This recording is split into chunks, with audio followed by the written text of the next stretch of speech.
everybody out there. You're tuned in to 91.8 The Fan. You're in my corner, and I have a very special guest in the corner who kind of snuck his way in. Would you like to unveil your secret identity to the masses? I'm just a hard-working guy that happens to kill people for a living. It's a job. It's not a mental sickness. I'm John Patrick Lowry, voice of the sniper in Team Fortress 2 and about 28 other video games. I think you just made our whole live chat very happy because when you were announced, that was the role that people were like, oh my God, I can't believe you guys got the sniper. It's fun being the sniper. Well, before we get too into specific roles, one of the really interesting things when I was, stalking you on the internet in a non-creepy way, is that I saw that you started out as a musician and then you transitioned into voiceover, but and into acting, but I kind of wonder what makes you want to go from, music to acting. That seems like an interesting jump. Yeah, I joke that I'm the only person that I've ever met who became an actor because the work was steadier and the pay was better. Um, I had a band and we were together for quite a while, and for reasons that we needn't go into here, the band kind of broke up and I was kind of brokenhearted about it, and I took a job playing guitar in a pit orchestra of a European tour of a Broadway show. And that's where I met my wife, Ellen McLean, the voice of GLaDOS in the Portal Games and others. She was in the cast of that show, and I was in the orchestra. And I found out that the actors were making more than the musicians. And so at one point, I asked to audition to understudy one of the roles because one of the people was going back to New York and they needed a new person to step in. And this particular person didn't sing in the show. They just kind of, were one of the people that just talked. And so I told them I could play guitar in the band and then go out and on stage and do his role if I needed to. And they didn't buy it, and they didn't buy it, and they didn't buy it. Now finally, this was the show was this Broadway show, Showboat, set in the 19th century. And so I had a beard at that time and I shaved it into mutton chops and said, listen, I could really do this. And so they finally gave me a shot and let me audition. And I actually had to go on in Palermo, Sicily, telling jokes to a bunch of Italians who didn't speak English. So that was the illustrious start to my acting career. And at that point, I was still, mainly being a musician, but I met Ellen. She was already a professional actress and started, we got married, and I started having the opportunity to take acting gigs, and so I just did, and I just kind of it just kind of flowed that way. When we moved out to Seattle in 1989, um, we both started working professionally as actors all the time. There's a lot of professional theater out here, and then when computer games started going about the mid 90s, Sierra Online, the much more in Sierra Online was up here, and some other people, Humongous, they're not around anymore. But they started sending my agent auditions, and I auditioned and started getting into, I got the gigs, started doing video games. So that's how that worked. Well, I have to say you've gotten to see voice acting sort of evolve because, video games is a constant, a constant changing media that still can't really find its place. It keeps trying to, and it keeps changing. Am I a movie? Am I a game? When am I? So with voiceover, it's interesting to hear, the earlier days where it's like they just grabbed a developer and are like, you do the voice Well, before. right. Early on, yeah. I mean, when the Myst games came out, the two guys who wrote the game did all the acting in the game, and they put these things together in their garage. Um, but I think that the dream was always to have, the adventure style game, the first person whatevers, or to be to be movie like, to have the same acting standards and production standards as any blockbuster movie. And I think that that's, and of course, I mean, games, you can have a computer game that's solitaire or bridge or, Texas Hold'em or something like that, where you don't have any actors or any kind of story at all. It's just the particular kind of game that, a lot of people seem to like, where you wander around in a created world, filled with people and characters and aliens and whoever. where you're actually going through a story and making the story up as you go along. That is where people like I come in. Well, now, how have you seen technology change in the booth from when you started to now? Well, pretty profoundly. The first the first video games that I auditioned for, all the voice actors in town had to go down to a studio and record in the studio, and they put it on magnetic tape, and then they mailed the magnetic tape to the client, and the client, got back to the studio, and the whole process about 2 weeks, just to, for everybody to get recorded and everybody to get the information they needed and get back and get it all set up. And now I do my auditions at home on the computer and MP3 file them to my agent's website, and the client gets them, seconds later. Um, so that part has changed quite a bit. The animation has changed spectacularly. I mean, when I did Betrayal at Antara, you basically just looked at a static image of the character's face while I spoke. And and by the time I was doing No One Lives Forever 1, they had come up with software that actually, if they generated a 3D character of the character I played, Bruno Lowry, um, and they fed my voice into that character, and the software actually made the jaw move in time with what I was saying. But the lips and the tongue didn't move. I mean, the mouth just kind of opened, but the face looked like it was just saying "mom, mom, mom, mom, mom, mom, mom, mom, mom, mom," I and but when I did No One Lives Forever 2, they had worked the software for the lips and the tongue too, so that it really looked like my character was talking. A lot of this had to do with just home processor speed. There were some things that they could do with supercomputers back then, but if they put them in a game, nobody could have played the game because you just needed a processor that was way more powerful than anybody had. And so as home computers got faster and faster and more powerful, you got to the point where you could do something like Half-Life 2, which Ellen and I were both in, where you have animated characters. Not only are they talking and they're moving realistically, but their eyes follow you wherever you go. The player can move wherever they want to, and the characters will continue to interact with them. And now, of course, they're moving to mocap, motion capture, which has its advantages and disadvantages too. Well, it's just surprising to see how technology has affected, video games and voiceover. I mean, now I hear everyone goes paperless and they use like their iPad or something to actually read the script in the booth, which is really intriguing to me because I would never think of that. That just doesn't cross my mind. Well, now I don't know about that. I suppose you could. They still give me paper scripts out here, but maybe we're still stuck in the 20th century. I don't have an iPad with me, so that's I'd have to read it off my phone, and that would be tiny.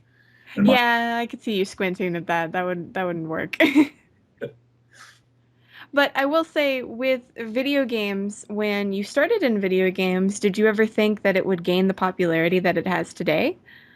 Oh yeah, yeah. No, of course, I grew up. I was born in 1952, so I'm a pretty old guy.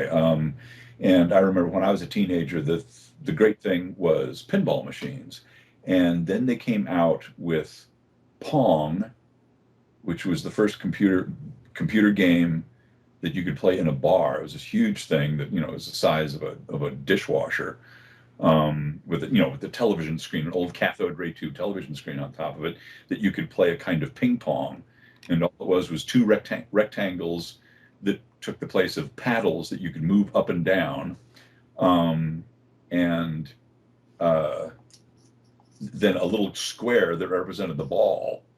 Um, and it would go back and forth across the screen.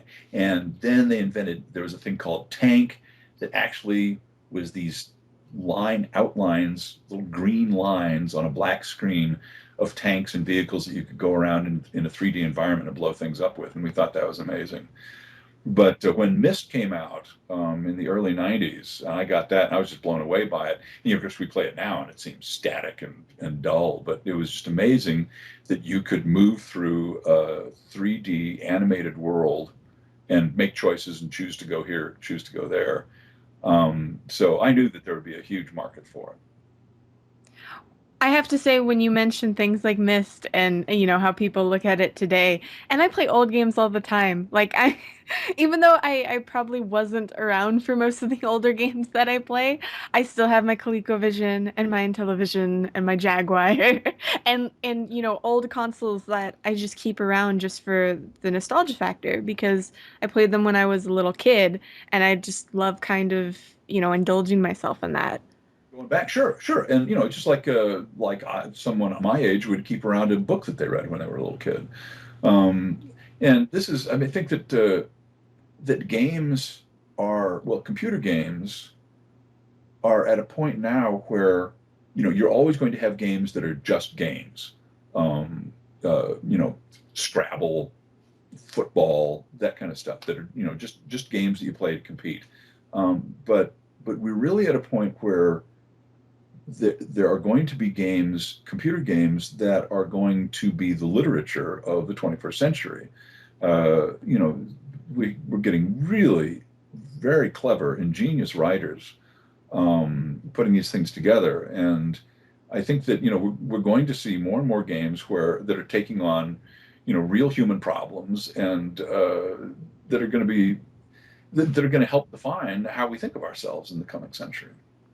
Well, I will say, about good writing, one thing I think we see really well in Team Fortress 2, even though it's not serious, it's very humorous and kind of, sort of a dark humor to it, but I love the writing in that. Like the characters just seem to come alive due to the voice acting and the way, all of their lines are written. Yeah, I think that I mean, one of the things that folks at Valve do very well is they take advantage of this animated environment to to look at the absurd side of human nature, and particularly when, I mean, Team Fortress 2 almost comments on itself. I mean, here is an environment that is made up by human beings that other human beings buy and then spend their time playing, where people are being just awful to each other all the time. And and Valve just dives into that, and so that somebody like the sniper not only kills you and then he insults you after you're dead, uh, and someone like GLaDOS in Portal is constantly telling you what an awful person you are as you're trying to beat her. um, and these things, I think, really enrich the game a lot. I mean, I think you can tell by the response people have to them that they feel like they're in a world with real human beings that are manifesting, just the most absurdly awful parts of human nature, and we can kind of get all that stuff out of our systems. Well, I think it just comes down to connecting with the player. Like, for example, I remember the very first time I played Portal because you mentioned it. I wasn't necessarily like into the experience so much as I wanted to just play until like I met the one character throughout the entire thing. And I think that, reigns true for things like Team Fortress as well. You see these characters react in sort of almost realistic and surreal ways to weird situations, and that sort of makes it seem lifelike. Yeah, well, and I think that this was something that people have been working on for a long time, and I think, I mean, what I notice is that if a game has good acting in it, you tend to kind of not notice it. You just get immersed in the game, and you feel like it's just real and there. If a game has bad acting, you notice it. You say, "Oh man, this is not good. This is I don't believe this. This is lame." Um, and so I think that this is what we're finding is it's that if you want people to really connect with the game and really have fun with it, they need to feel like they're interacting with human beings. And so the acting has to be grounded and believable, and the writing has to be believable. So I think it's a real important challenge for game designers to come up with scenarios that, and of course, and this is, I mean, of course, I'm going on and on because I lecture on this stuff, but I think that humor is a very important factor in any story, because humor is one of the basic human traits that we use as a defense mechanism. We use as a way to get to know each other, to get comfortable with each other. And if you write a story that's, say, a total shoot 'em up with, you know, a rogue CIA agents and alien spiders attacking the planet and post-apocalyptic zombies wandering around the landscape, no matter how horrifying the situation is, with people dying all over the place and getting eaten and blown up and everything else, if you don't have humor, you don't feel like you're around human beings, because in the worst cases possible, in prisons, in foxholes, in battles, people will joke with each other just to stay in contact and maintain their humanity. So I think that the thing that I have really enjoyed working with Valve folks is the level of humor they put into all of their writing. And I love it when a company does it in a smart way. Valve does that really good. Double Fine does that really good. Like it's almost in a way that you're like, haha, that's clever. I didn't think of that. Instead of, something that's easy like potty jokes or something like that. Right. And I mean, as Harlan Ellison once said, I can't teach you to be a writer. I can just teach you to be a better writer. Um, People either have something to say or they don't. And I think that you can look at the quality of acting, you can look at the quality of directing, the quality of animation, the quality of the writing, and some people just have a better take and have more interesting insights into human behavior than other people. And the ones that come up with things that surprise us are the ones that we like. The ones that I mean, that's what makes us laugh. It needs to surprise us, and an instant after it surprises us, we realize that it was inevitable, and that's what makes it funny. Well, I will say I can think of examples where I thought the voice cast was amazing at what they did, but the writing felt stilted or maybe awkward, like something with the dialogue that just didn't sit right. One example that really stands out in my mind, and my listeners know about this because I've complained about it before, is in Mass Effect 2. You can get with several different characters, relationship wise. And obviously, I'm a girl, so I play the girl version, Uh-huh. and I can get with guys. But some of their flirting was like cringeworthy, like fan fiction worthy, and I'm just like, ah, no, why did you? Oh, that was wrong. That was like, Of course, and this brings up the question: well, maybe this writer has never actually met a girl. I can't remember the line. It's the line I always go back to, but it was something like, well, you know how much I like to pop a heat sink or something like that, and it was like a sexual innuendo. I was like, oh, that was awkward and inappropriate. Of course, but this is an interesting question to bring up, because I mean, if you have characters in a video game interacting with the player in a flirting way, now we are taking a leap of about four orders of magnitude in difficulty as far as actually making that real. We can joke with people we've just met, but if we're starting to come on to people, I mean, the mating habits of human beings are so incredibly varied and complex and subtle that to actually try to create a romantic thing or a sexual thing that's going to work for, you know, any human being who happens to be playing the game. I mean, that's setting your task level pretty high. I would shy away from that, because everybody responds differently. Some people are totally into it and laugh at sexual innuendos, comfortable with everything. Other people are shy and they really need to be courted a long time. And so how do you standardize that and put it into a game that's going to work for any player who might buy the game? I have no idea how you do that. Well, are you familiar with The Sims? I know about them. I actually have never played the Sims games. Well, a good comparison, I think, with what you're saying is in The Sims, your characters can get together and you have to woo them, and you're doing the wooing most of the time. You have to go on dates and things like that, and eventually you get to a point where you can have a kid and get married. But you're in control of all that, and they don't speak English; they speak Simlish, like uba da ba da ba. So you don't hear what they're talking about or how they're flirting. And I've known people that can make full-on stories and get so involved with the families and couples they've created, but yet with a game as sophisticated as Mass Effect 2, I was completely thrown out of like the experience with all the flirting for female Shepard, the female main character.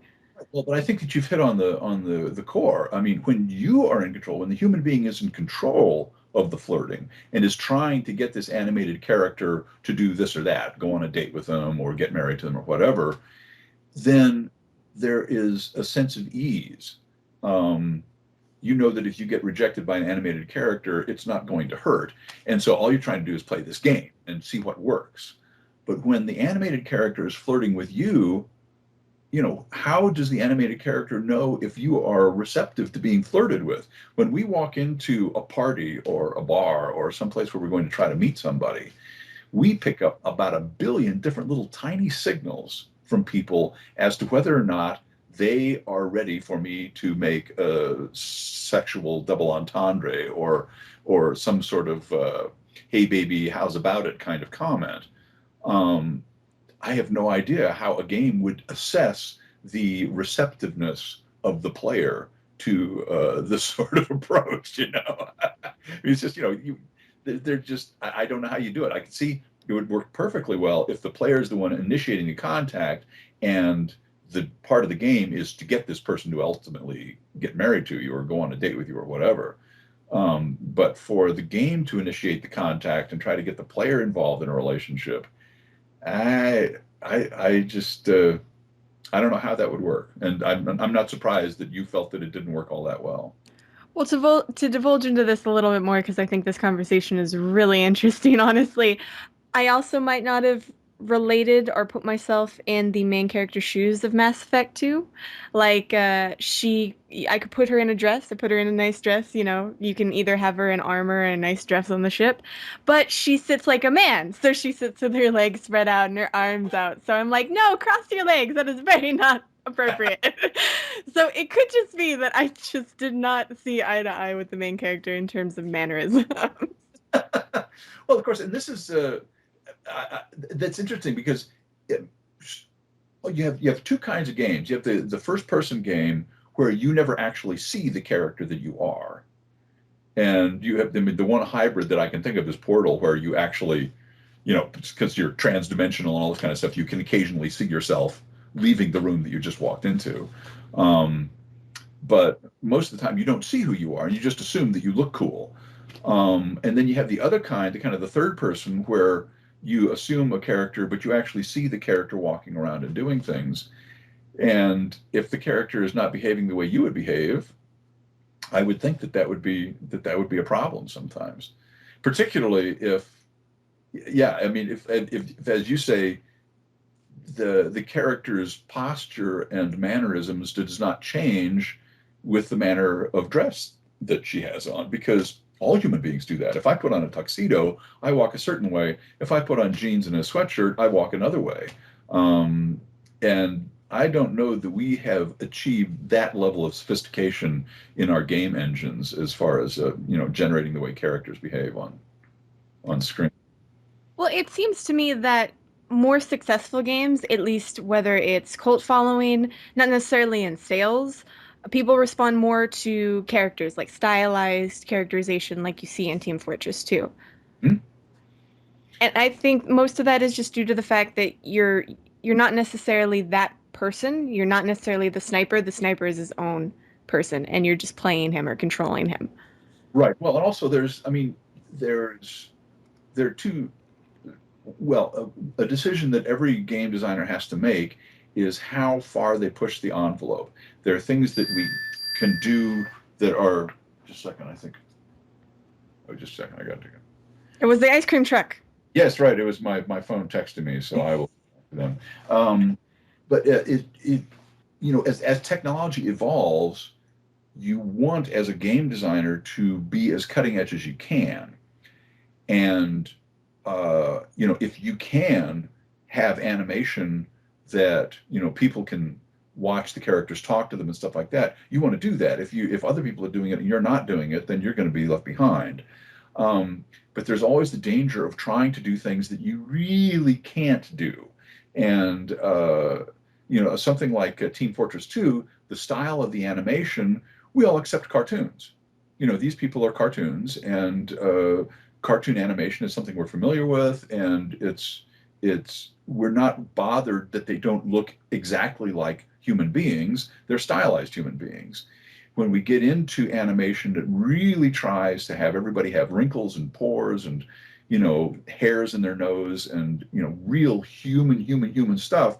I mean, it's possible to do that, but you're talking about something that takes an awful lot of processor power.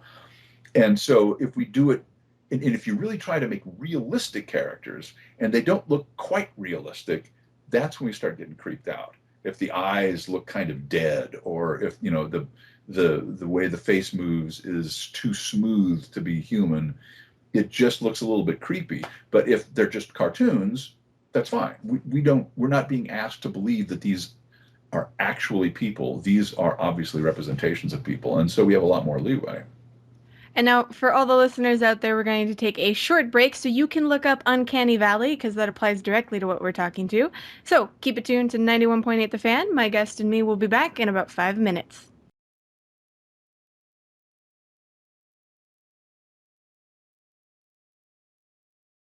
Hey, everybody out there, you're tuned in to 91.8 The Fan. You're in my corner, and my special guest is still here and hopefully alive. I promise I didn't hurt them. Ah, signs of laughter. Yes. See, I Yeah, don't hurt my guests. I'm nice to them. that's right. It's so nice of you, because so many people that I do Skype interviews with, they reach right through the Skype and stick parasites in my lungs and stuff like that. It's very annoying. It sounds like they're trying to do the Matrix thing. I don't know if you remember that. It's a problem being a voice actor in a lot of sci-fi games, that you get these sci-fi things done to you when you're Skype interview. It's something I live with. Well, hopefully you haven't had like a predator experience with like the alien sucker thing on your face because those are creepy. Yeah, how many times I've been eaten by weird aliens in the recording studio. So there you go. Well, it gets out your frustrations. I Nope. did a game called The Suffering. I don't know if anyone remembers that, Suffering and The Suffering 2. And I think in one of those I played like 13 different characters. And at the end of the session, I had to die as each one of these. And of course, you're going along, and by the time you get to like character 8, 9, 10, 11, you're really figuring out, okay, how can I differentiate the voice of this one? What dialect is he going to have? How fast is he going to talk? What kind of personalities did he have? And then you have to die. You have to like scream with a Bronx accent. You have to scream with a Georgia accent. You have to scream with an English accent. Well, screams don't really sound that different, no matter what kind of accent you have. So that's always a challenge. I just realized I probably killed you so many times in that game because everything in that game made me jump. So I probably even shot you when you weren't even there because I remember some enemies would appear, but they'd be a ghost. Right. So thanks for scaring me. I appreciate it. Though one of the things that we did talk about behind the scenes, where you wonderful listeners can't hear, is that we talked about the fact that you've written a book. And I think this is really interesting because I don't know many voice actors or actors that have written a novel before. Yeah, and I'm probably pretty unusual in that way, but it's a science fiction novel. It's called Dancing with Eternity, and it won the Forward First Debut Fiction Award and has gotten a lot of five-star reviews, and it's been doing really well. And I'm proud of it.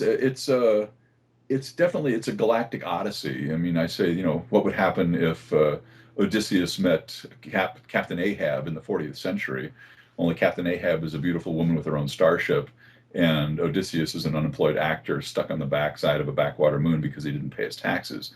And that's kind of the way the book starts. And you go all over the galaxy, and there's I think, a very compelling story at the center of it.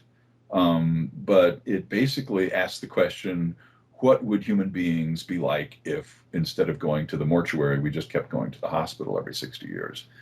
Um, uh, I tend to think in jokes, and the joke that occurred to me was, that in science fiction we're often meeting immortal races, and very long life races, and they always seem very serene and very wise and very calm. And I was thinking of all the people I know. The old people I know don't really seem to be any wiser than the young people I know. And when you think about, the most profound wisdom that's been given to us has always been given to us by young people. Buddha was young when he did his talking. Jesus of Nazareth was young when he did his talking. Most of the people, that have really impacted the way we think about ourselves have been young. And so I thought, would we get any wiser? what if we just stayed us? What if we just stayed warty old, smelly old us? And except that we didn't die. And we didn't die to the point where if I shot you in the head, all that would happen is that you would go to the hospital and I would have to pay for it. And so with that as a starting point, I just became a very fun engine for observing human behavior. And then you throw in spaceships and going to alien planets and stuff like that. And I think it's a lot of fun. I don't know if my mom's any indication. I don't think older people change very much. I love you, Mom, wherever you are. I'm glad you don't listen. Anyway, so I have to wonder, do you see a lot of fans of video games, checking out the book and getting into it and sort of surprising themselves? Because I don't actually know many gamers who read very often, sadly. Oh, really? Oh, no. I mean, we sell lots of the book. We go to these fan cons, and we sell lots of books at fan cons. So, and I've gotten, emails from quite a few people saying, talking about the book. So, uh, I mean, that's true. I mean, I think that once you get into interactive, sometimes just sitting there and having a book telling you a story is a different kind of experience. But I think there's a lot of overlap, particularly since it's a science fiction novel. Yeah. And the funny thing was when the book first came out, the folks at Valve and the folks at Bungie and the folks at Monolith all put blurbs on their websites that a voice actor that had worked in their games, had put this stuff out. And of course, Valve put it out that it had been written by the sniper. And so if you go to the Amazon.com site for Dancing with Eternity, you'll see all these early reviews from other characters in Team Fortress 2, the spy, the heavy. All these folks write reviews in their own particular idiom, and these are all fans that of Team Fortress 2 that were just kind of basically giving me crap because I wrote a book. So you have to get down. You have to look past the first few reviews to get to actually people who had read it before they posted a review. A lot of these guys bought the book and put a review up immediately as one of the TF2 people, and that was pretty hilarious. Well, now for the listeners out there, is Amazon the only place they can get it, or can they request it at local bookshops? What's the various ways they can pick it up? Now I'm not sure what bookstores actually have it right now, but you can certainly order it at any bookstore. I know that Barnes and Nobles carries it, and no, I mean independent bookstores can get it quite easily if they don't have it. So, yeah, you can certainly buy it online, but yeah, please go to your local bookstore and order it because I like local bookstores. I always go to our little Magnolia's bookstore in Seattle where we live. And maybe if the local bookstore gets enough requests, they'll keep it stocked forever. That's right. That's right. It'll Yes. become the new Bible. It'll be in hotels across the nation. That's right.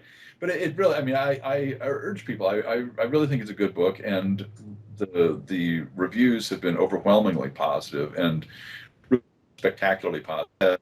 Science fiction book in the last 50 years, the best melding of hard rocket ships and ray gun science fiction with sociological science fiction that they've ever read.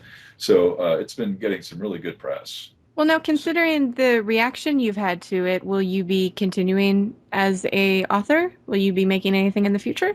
I'm working on a second book now, and we can always hope that this will be as good as the first one was. Yeah, yeah. And is there any place for the listeners out there to keep track of that? Do you have a website? Do you social media, anything like that? I have a Facebook fan page, John Patrick Lowry, and then I have my website, johnpatricklowry.com. And actually, the main one, johnpatricklowrybooks.com, you can go to, and it has links to all the others. But I think they're all linked together. And I have a blog where I blog a lot about, well, all kinds of weird stuff, but I try to keep people informed of what Ellen and I are up to. And now, one of the things I did want to ask for the listeners out there who want to keep up to date with what you're doing, is there any other, video games or projects or commercials that are coming down the pipeline that you can talk about? But yeah, it's a couple of things. One thing that Ellen and I both did. Oh boy, a couple of guys from Sierra Online did a space game. Venture? Yeah, Space Venture. And we did a Kickstarter promo for them because people loved Space Venture and they wanted these two guys who did it to do a follow-up game. And that got off of that got all of its money on Kickstarter and is going forward at this point. And the other one that I did a promo for just this last summer, I did a game called Total Annihilation. I don't know if you remember that one back in the 90s, that a lot of people liked, and I was the narrator on it. And so these guys have gotten together, the guys who worked on that game, and wanted to do a sequel to that called Planetary Annihilation. And that was another Kickstarter project. And they made, they made, all their goals, all their subsequent goals and ancillary goals and secondary goals and stuff like that. And so that is planning to be released next summer. So we'll be working on that this winter as well. But that was a new thing for me. And that was where I kind of got introduced to Kickstarter. And I think that this is going to be something that shapes all kinds of things, but particularly entertainment and gaming, of course, is a big part of that. To have these companies that know that there is a fan base for a game and know that a publisher may or may not feel like taking a chance on this particular game, they can now go directly to the fans and say, listen, fans, if you want to fund this game, we will make it for you. And it's a wonderfully democratizing thing, and I think it's very exciting. It definitely is. I believe, I want to say Double Fine was like the first to break records, with their adventure game that I think they got like 3.3 million or something. And it was the first anybody had ever done that. And it's so amazing to think that now gamers have the option to support games, before they're even out. Granted, there could be some major cons to that, but at the same time, it's nice to see that there's no middleman. Right. Well, I think that hopefully we'll have the kind of the eBay feedback thing that if people. Well, I mean, two things. The great thing about Kickstarter is they either get all the money they need. If they don't make their goals, nobody loses a penny, and so people can look at the people who are putting together these things and say, do they seem to know what they're doing? And we can only hope that they have a budget. Like, people who are doing Planetary Annihilation, they know how much money they need to put together a game. And they either get that much money and they put together the game, or they don't get that much money and they don't do it because they don't want to do something that's going to be half-baked. They want to put out a good product. And I think that's one of the nice things is that if they don't make their goals, nobody loses a dime. Hopefully, yeah, certainly. I mean, anything like this, there is the possibility for people getting conned, and we can hope that gets policed pretty well. But the nice thing about the internet is that if you get a rep for if you take 3 million people of $1 each and don't give them anything for their money, they're not going to give you money next time. And I think this is but this is the same thing that happens in the stock market. You're basically investing in a company and hoping that the company is going to give you a return on your investment. Definitely. I will say, and I encourage people all the time. I know a few of our DJs mention like Kickstarters they're supporting. So I always encourage the listeners out there to go check out Kickstarter and see if there's anything you want to support yourself. Right. Yeah. And I think that, it's don't ever support something just because other people are doing it. If it's exactly, if two people who made a game that you love want to make another game, and oh, I love this first game, I'd love to see another game, and it's worth it to me to throw in $5 into the pot, that's great. Everybody's having a good time. But yeah, don't ever feel like you are pressured into doing something. It's no. It's your money. You do what you want with it. definitely. And now for the listeners out there who want to stay up to date with everything, I know that they can go to your website and your Facebook, but do you update with any upcoming roles that you have? Um, as far as roles in video games, Mm-hmm. that's all totally proprietary, and I couldn't do that. That's yeah. As far as roles that I also I make about half my money doing theater, and I'm in a production of Big River right now, and I'm going to be doing a new piece called Trails this spring.